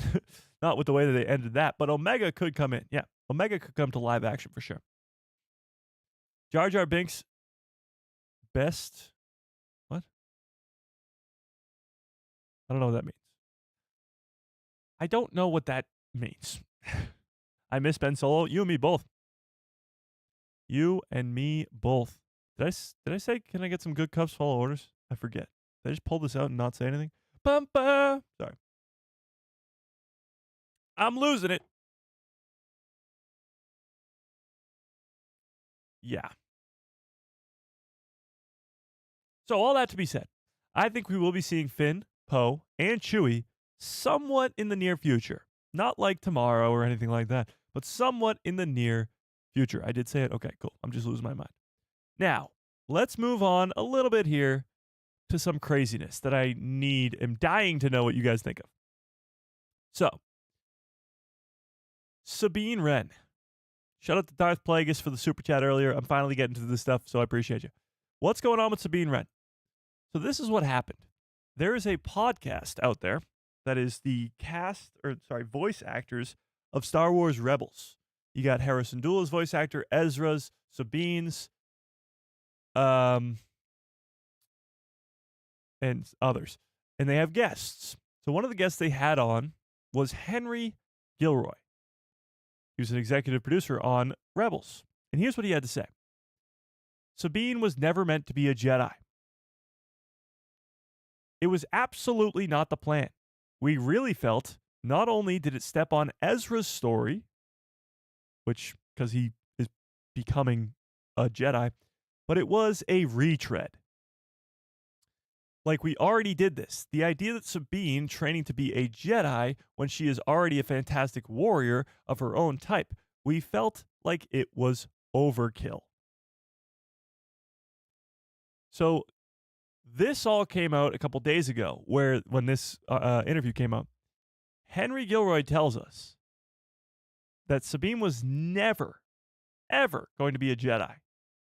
Disney or Lucasfilm wanted her to be, but he and the other writers thought it was a bad idea because they would, yes, step on Ezra's toes because he's training to be a Jedi, but it would also just not really make much sense because she's a Mandalorian, because she already has that sort of arc going for her.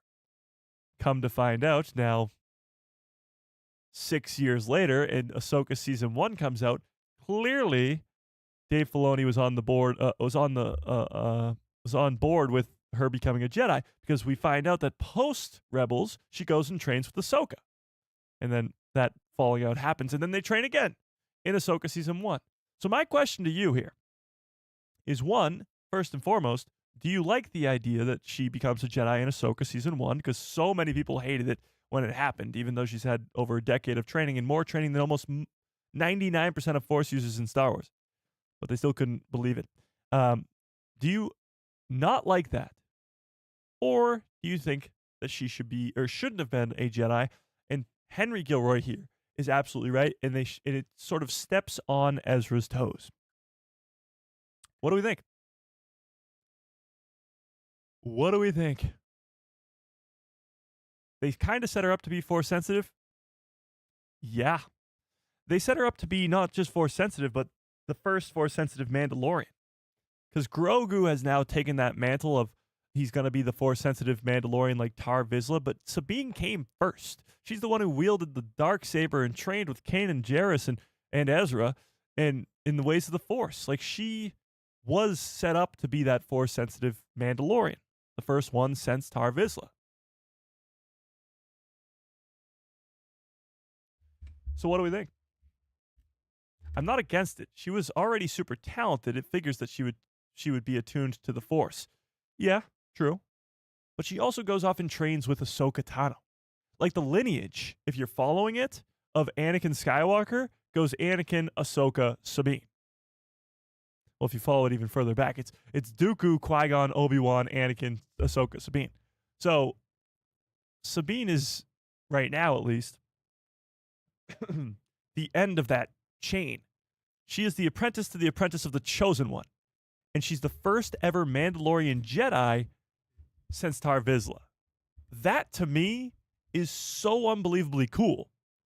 It might not have been the plan when Rebels was coming out, but that is so cool. The Chosen One, Anakin Skywalker's apprentice's apprentice, is the first ever Mandalorian Jedi in over 1,000 years. How many? When was Tar Vizsla around? It's at least 1,000 years, right? When was Tar Vizsla alive? Let's see. Tar Vizsla. I don't have a death. What's going on here? What's going on, Wikipedia? He's not still alive. Where's his death? Oh, here we go. He was inducted into the Jedi Order, not to be confused with abducted, as a child around 1050 BBY. So yeah, 1,000 years. It's been 1,000 years since the last Jedi Mandalorian. And now Ahsoka is the next. Sabine is the next one, trained by Ahsoka.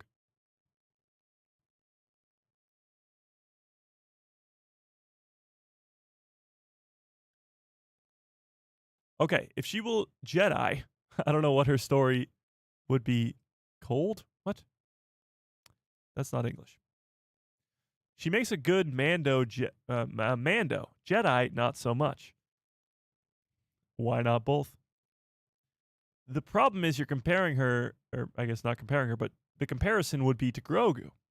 Grogu is this very, very much fan favorite character. The weird thing was Sabine was a fan favorite character in Rebels. When she came to live action, and more normie fans, I suppose, got eyes on her, she became the target. Very strange. Very strange.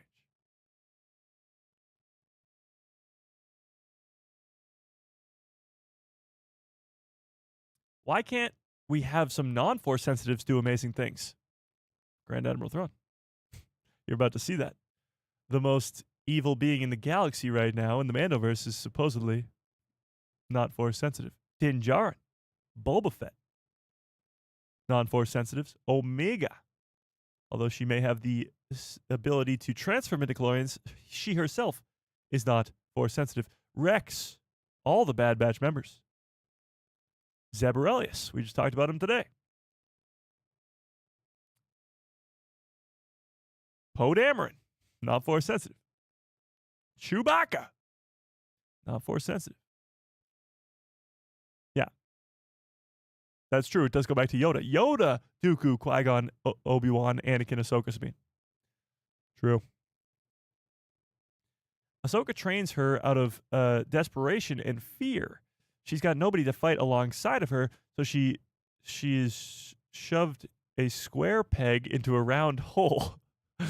That's pretty good. If she has to, Ahsoka shows impatience, and it may bite her later. I don't think she was forced into training Sabine. That's something that she chose to do after Rebels, and then she actually chose not to do it. There was no reason for her to have to take on Sabine as her apprentice. She went for over 20 years without having an apprentice. Yeah.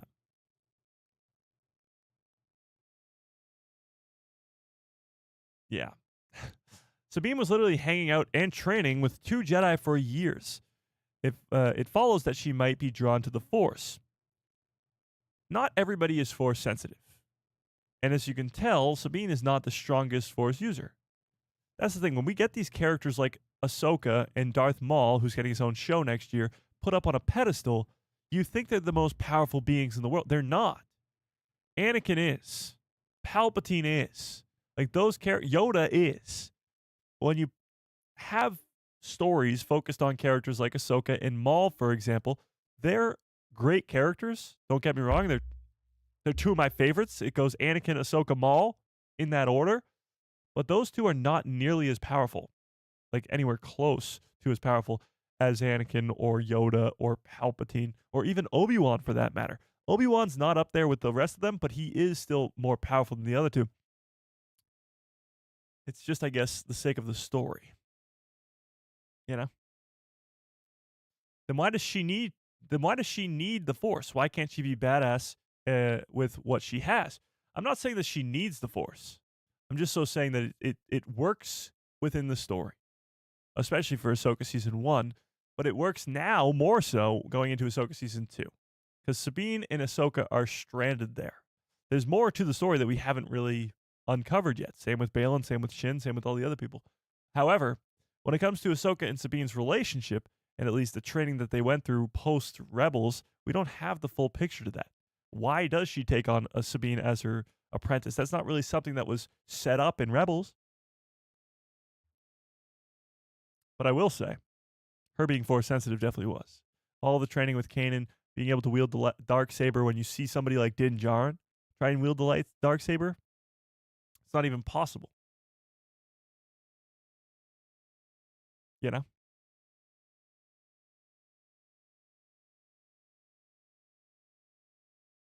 Max Rebo keeps retconning his own character. Yeah. That's because he blows up and he's upset about it. Yeah.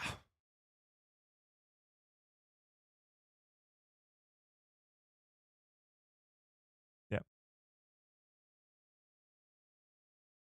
Another mistake. Ahsoka doesn't fight Dooku. Another mistake. Ahsoka doesn't fight Dooku. What do you mean? One, how is it a mistake? And two, does he never fight Dooku? Do we know when the second season of Ahsoka is coming out? Kind of. We don't have a specific release date, but based off of season 1, season 1 stopped filming in October, of its previous year, and then came out the following August. So season 2 stopped filming in October. So we assume that at least either August or September of next year. I would probably guess September. Yeah. September 2026 would be my guess. Yeah. Sabine needs the Force so that she can release Abeloth. I mean, maybe that could be a part of it. She might need to be a Force user, maybe not to release Abeloth, but maybe to stop her, to help and stop her. That's a possibility. You're going to see in Ahsoka Season 2, I think, a lot of characters' destinies come to be. Not just Ahsoka, who is now the living embodiment of the daughter, but Anakin Skywalker as well. Anakin is the chosen one, which to the Jedi thought, he was going to defeat the darkness and bring balance to the Force. That's not really the case. The chosen one prophecy was actually shown to us on Mortis, where Anakin was supposed to take over the role of the father for the Mortis gods. That didn't happen. Anakin dies on the second Death Star, and his body burns. Now he becomes a Force ghost, but his Force ghost doesn't appear in the sequels. So that needs to be explained. And that explanation might be him, again, fulfilling that chosen one prophecy by keeping Abeloth a prisoner, like the Mortis gods did when they were alive, keeping the balance in the Force off on Peridia, while the rest of the stuff with the galaxy, with his son, with his grandchild happens. He can't really intervene with that because he's off doing something more important. Yeah. I don't understand why Sabine is suddenly a Jedi. I liked the show, but that plot thread makes no sense to me. All right, let me take a step back here for a second. Sabine makes sense as a Jedi.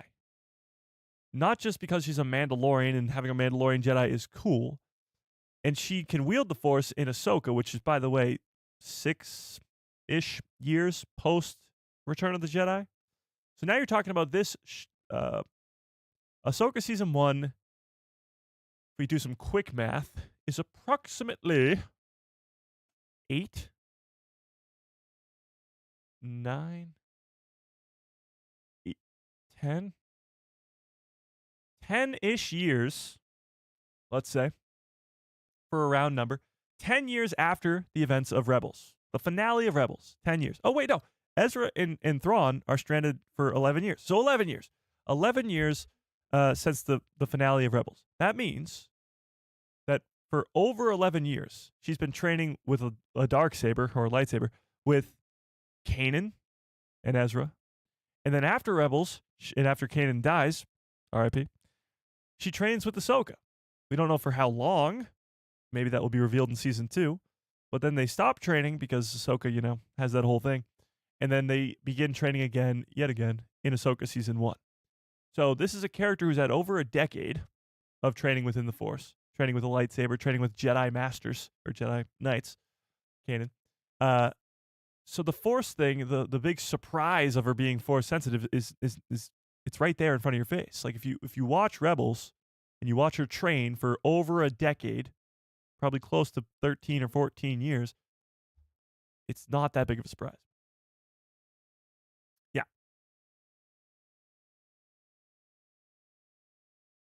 True. Actually, Robert brings up a great point. Sabine was a skilled warrior and showed a bit of Force sensitivity, but she would have not been selected as a youngling at the Jedi Temple. True. She is super stubborn as well, a very Mandalorian trait. True. Thus, not a great candidate. Also true. But that's what the Mandalorians are. The Mandalorians and Jedi had these wars for hundreds of years, and the reason the Mandalorians are the exact opposite of the Jedi is because of those wars. The reason that Beskar armor can deflect a lightsaber is because they were at a war with the Jedi for so long. The reason they have those shields on their armor and all these gizmos and gadgets is to compete with Force users with lightsabers. So they're two opposites. Sabine was grown up as a Mandalorian, and yet she's Force sensitive. So going over to being a Jedi is a very hard task when everything you learned, everything your entire life has been the opposite of the Jedi way. Now, she did live for a long time with Kanan Jarrus and Ezra Bridger, which does help, and she trained with them for a little bit too. But it still takes another 11 years for her to tap into the Force because of those Mandalorian traits. That, to me, is incredible, great writing for a character and story arc for this Sabine Wren. Maybe I'm crazy. I'm not denying that I am crazy. Maybe I'm crazy. But that's awesome. You're taking a character that's the least likely to ever be a Jedi, is Force sensitive, but it takes well over a decade for her to ever wield the Force. You have 5-year-olds, not even 2-year-olds wielding the Force. You have the baby from Bad Batch literally using the Force like it's nothing. You have younglings in the Jedi Temple wielding the Force like it's nothing. It takes Sabine over 13 years to ever even wield it once.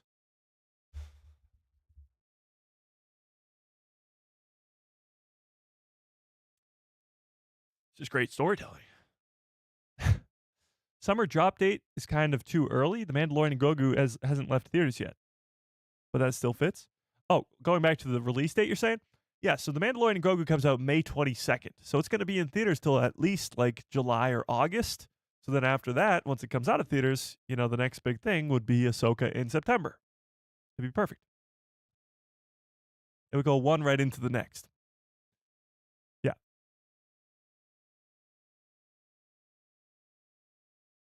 Indeed.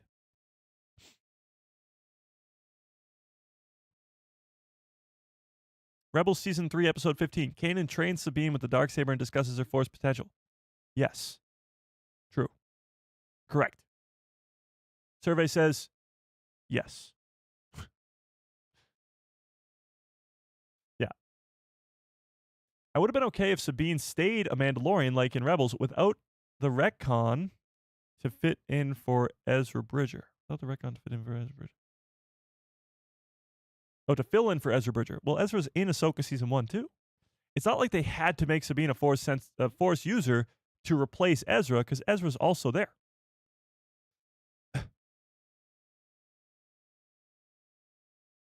I enjoy Sabine's arc. I'm more deconstructing the character to play a little bit of devil's advocate today. I love it. I love it. No, absolutely. That's the best part about these conversations that we have all the time is you have to look at it from all angles. And so do the creators, so do the writers, so do the directors, because we do this. There's people who look at all these different characters in different lights. Yeah.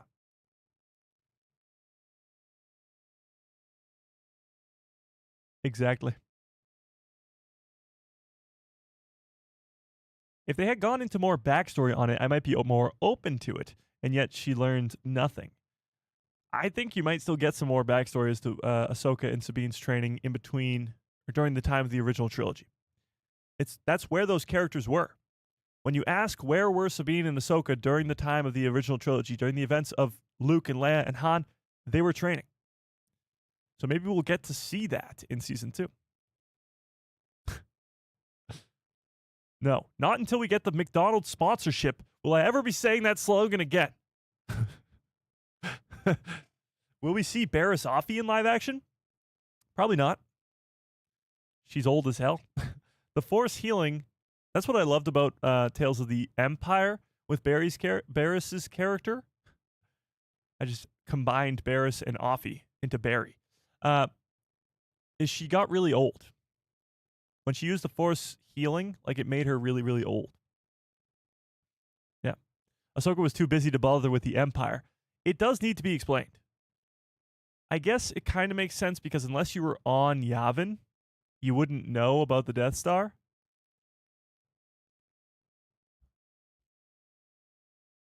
I don't know. It still kind of does need to be explained where Ahsoka is during the events of the original trilogy. Yeah. So no worries. I appreciate it. I know English is probably not everybody's first language, so I appreciate you being here. Sometimes when I say some words like IMAXian, probably doesn't make much sense at all.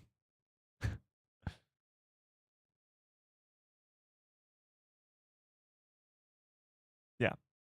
So I just thought that it was really interesting that the executive producer for Rebels was so against Sabine becoming a Jedi.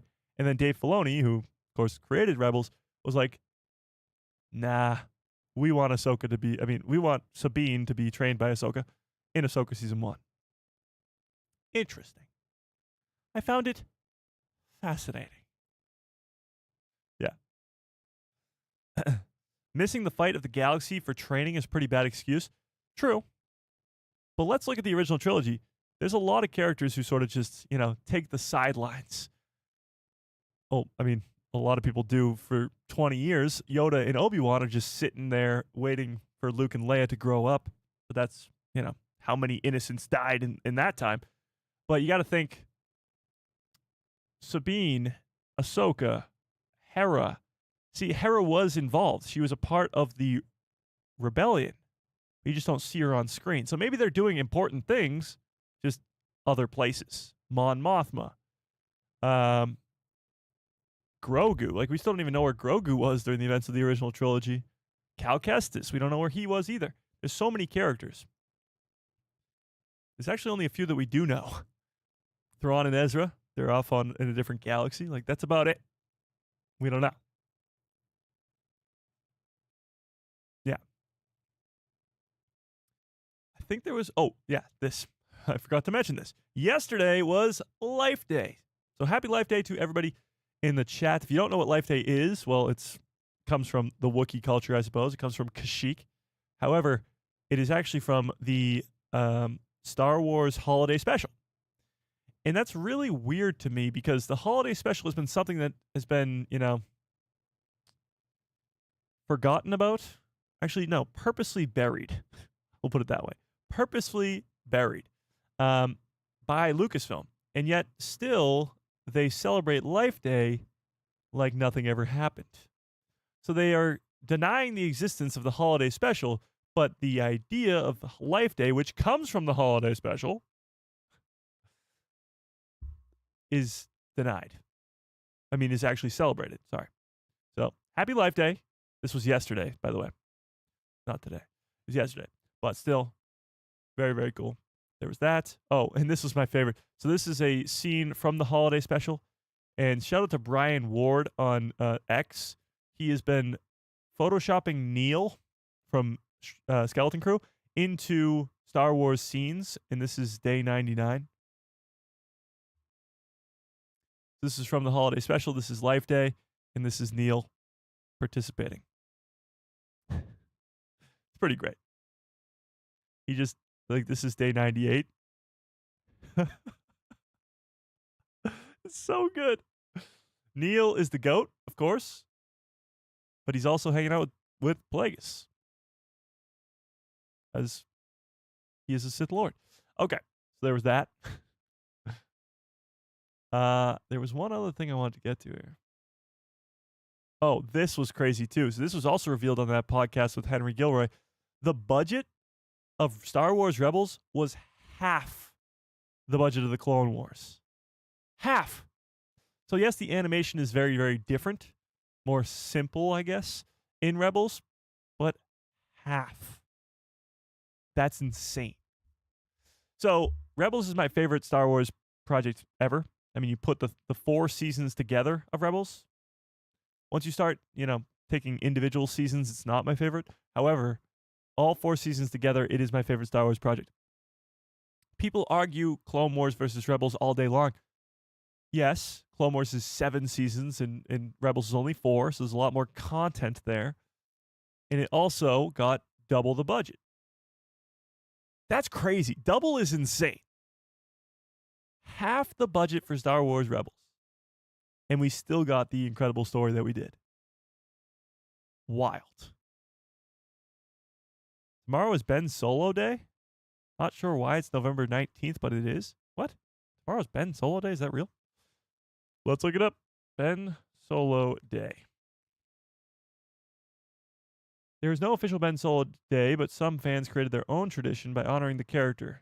Some common dates include November 15th, the release date of The Force Awakens, which introduced the character. Huh. I don't see November 19th. Oh, wait. I am seeing November 19th. Save Ben Solo Day. Oh, Save Ben Solo Day is November 19th. I see. Let me put that in. Okay. I see. So tomorrow supposedly is Save Ben Solo Day. Interesting. Cool. I'm on board. You don't have to ask me twice, I'm there for it. Maybe I didn't. Okay. Never mind. Never mind. Yeah. Okay. Okay. All right. We got to everything. I think we got to everything, right? We talked about the Mandalorian and Grogu. Talked about Ahsoka Season 2 and Sabine. We talked about, yeah, John Boyega, Poe Dameron, of course. Let me actually end this poll. 63% of you said you do think that John Boyega will return. 37% said no. Yeah. Clone Wars covered hundreds of arcs and battles. It's such a wider scope. Rebels is good, but Clone Wars is always will be more special. It gave us so much more content into the prequels. Yes, but no. I agree with you that it's more wide scope, but I think that actually hurts the show. There's so many more filler episodes in Clone Wars than there is in Rebels. And the story of the Rebels crew, I think, is better than even the stories that we get of Anakin and Obi-Wan. Because Anakin and Obi-Wan's, most of their stuff, and Padme, is in the movies. All of the Rebels crew stuff until now in live action was in that show. And it's all spectacular. I mean, there's no death in... The only death, I guess, in Clone Wars that comes close is Fives. And it's nowhere close. But there's no death in Clone Wars that's like Kanan. Not even close. That's as meaningful, that moves you as much. Not even close. There's only season 5 or 7 is in competition for season 3 or 4 of Rebels. It's just more attuned to specific characters in one specific arc. Clone Wars is way too all over the place. Yeah.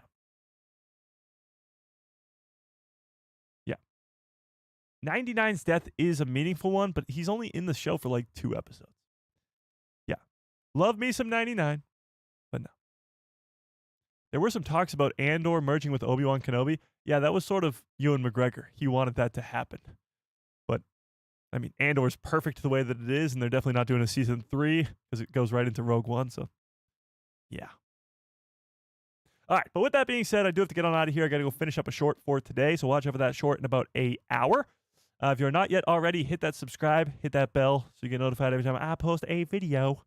And of course, follow on Twitter and TikTok, because we've been streaming to TikTok, YouTube, and Twitter for the last couple weeks. It's been awesome. So shout out to you guys. I appreciate it quite a bit. And smash a freaking like on this stream if you have not already. How many likes do we have, chat? Am I going to be upset? Am I going to be upset?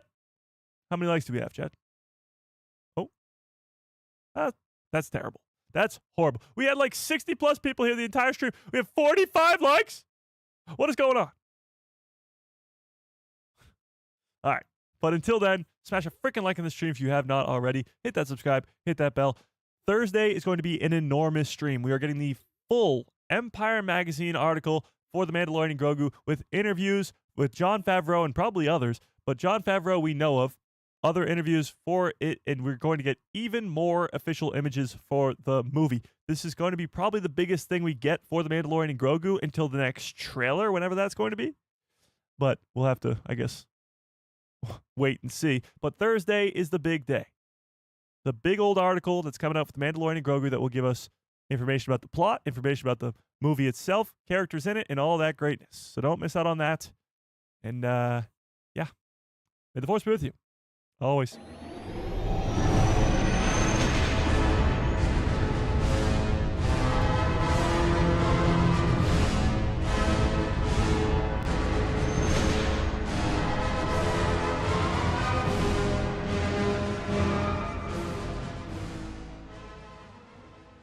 Oh, yeah. What a great stream. What a great show. You guys are the absolute best. I appreciate you all so much more than you'll ever know. I mean, the Mandalorian hype is real. And I think come Thursday, my excitement level is going to go through the roof. And I can't wait. I really cannot wait. But until then, hope you have a great rest of your evening, great rest of your lives. And good night, everybody.